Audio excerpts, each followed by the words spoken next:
بسم اللہ الرحمن الرحیم۔ السلام علیکم ورحمۃ اللہ وبرکاتہ۔ کفار کے مظالم اور آقا دو جہاں صلی اللہ علیہ وآلہ وسلم کی ثابت قدمی۔ اعلان نبوت کے بعد نبی کریم صلی اللہ علیہ وآلہ وسلم نے اسلام کی تبلیغ کا کام کھل کر وسیع پیمانے پر شروع کر دیا۔ آپ صلی اللہ علیہ وآلہ وسلم نے لوگوں کو بتایا کہ ایک دن آئے گا جب مر جانے والے لوگوں کو دوبارہ زندہ کیا جائے گا اور سب کے اعمال کا حساب لیا جائے گا۔ اس روز جنت اور دوزخ کا فیصلہ ہوگا اور اللہ تبارک و تعالیٰ ہر انسان کے کاموں کو جانتا ہے۔ وہ معافی مانگنے والوں کو معاف کرتا ہے، اس کو سرکش اور حکم نہ ماننے والے بندے بالکل پسند نہیں۔ ابتدا میں آپ صلی اللہ علیہ وآلہ وسلم نے عقائد پر زور دیا۔ حضرت محمد صلی اللہ علیہ وآلہ وسلم کی یہ خواہش تھی کہ لوگ بت پرستی چھوڑ کر اللہ تبارک و تعالیٰ کی عبادت کریں، جو کافروں کے عقیدے کے بالکل خلاف تھی۔ خانہ کعبہ میں رکھے ہوئے بتوں کی پوجا مختلف عرب قبائل کیا کرتے تھے، جن کی دیکھ بھال قریش کی ذمہ تھی۔ اسی وجہ سے پورے عرب میں قریش کی عزت کی جاتی تھی۔ توحید کے پیغام سے قریش بھڑک اٹھے اور حضور صلی اللہ علیہ وآلہ وسلم کی جان کے دشمن ہو گئے، لڑائی جھگڑے کے راستے پر چل پڑے۔ انہوں نے حضور صلی اللہ علیہ وآلہ وسلم پر گندگیاں پھینکیں، پتھروں سے مار کر زخمی کیا، مذاق اڑایا، ان کے اوپر کوڑا کرکٹ ڈالا۔ نعوذ باللہ آپ صلی اللہ علیہ وآلہ وسلم کے قتل کی سازشیں کی، لیکن اللہ تبارک و تعالیٰ نے یہ نام لیوا دین اسلام کو پھیلانے میں بہادری سے آگے بڑھتے گئے۔ اسی طرح صحابہ کرام اور صحابیات پر مظالم کے نت نئے طریقے ڈھونڈے اور ان پر آزمائے جاتے تھے، حتیٰ کہ کچھ صحابہ کرام کو بڑی بے دردی سے شہید بھی کر دیا گیا۔ صحابہ کرام کے ساتھ مار پیٹ کرنا، انہیں برا بھلا کہنا معمول کی بات تھی، لیکن ان تمام مظالم کے باوجود وہ مسلمان نہ تو نبی کریم صلی اللہ علیہ وآلہ وسلم کا ساتھ چھوڑنے کے لیے تیار تھے اور نہ ہی انہوں نے اللہ تبارک و تعالیٰ کے سوا کسی اور کو اپنا معبود تسلیم کیا۔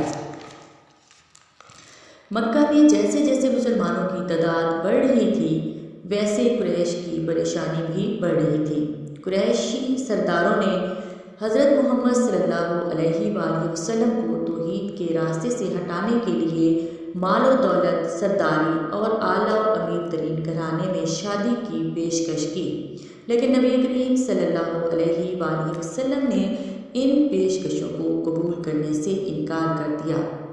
مکہ کے سردار حیران تھے کہ مال و دولت کی پیشکش یا کوئی اور لالچ کی ترکیب کیوں کام نہیں کرتی۔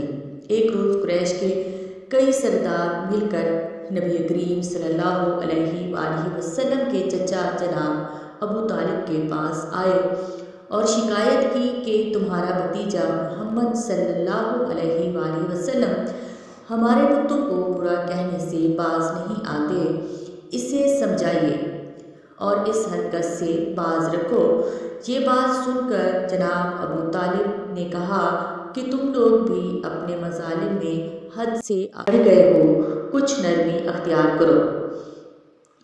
قریش کے سرداروں نے بتوں کی مخالفت چھوڑنے کے بدلے میں نبی کریم صلی اللہ علیہ وآلہ وسلم کو پورے عرب کا بادشاہ بنانے کی پیشکش بھی کی، اور اس کے ساتھ ساتھ یہ بھی کہا کہ اگر آپ صلی اللہ علیہ وآلہ وسلم پر معاذ اللہ کسی آسیب کا سایہ ہے تو ہم اس کا علاج بھی کرا دیتے ہیں۔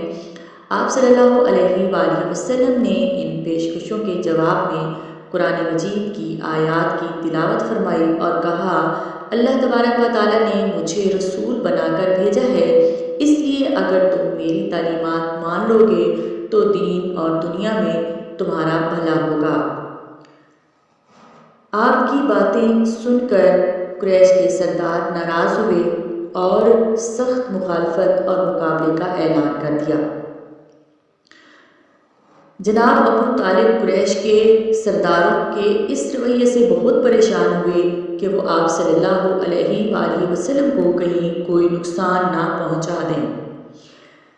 اسی سوچ کے تحت جب جناب ابو طالب نے بتوں کی مخالفت ترک کرنے کا مشورہ دیا تو آپ صلی اللہ علیہ وآلہ وسلم نے تو جواب دیا کہ اے چچا جان، خدا کی قسم اگر میرے دائیں ہاتھ پر سورج اور بائیں ہاتھ پر چاند بھی رکھ دیا جائے تب بھی میں اپنے کام سے باز نہ آؤں گا۔ میں اس وقت تک تبلیغ اسلام نہیں چھوڑوں گا جب تک یہ کام مکمل نہ ہو جائے۔ حضرت محمد صلی اللہ علیہ وآلہ وسلم کی ثابت قدمی کا جناب ابو طالب پر اس قدر اثر ہوا کہ وہ بہت خوش ہوئے اور کہنے لگے کہ بھتیجے، تم اپنے کام کو جاری رکھو، جب تک میرے دم میں دم ہے میں تمہاری حمایت کرتا رہوں گا اور تم کو دشمنوں کے سپرد کبھی نہیں کروں گا انشاءاللہ تعالی۔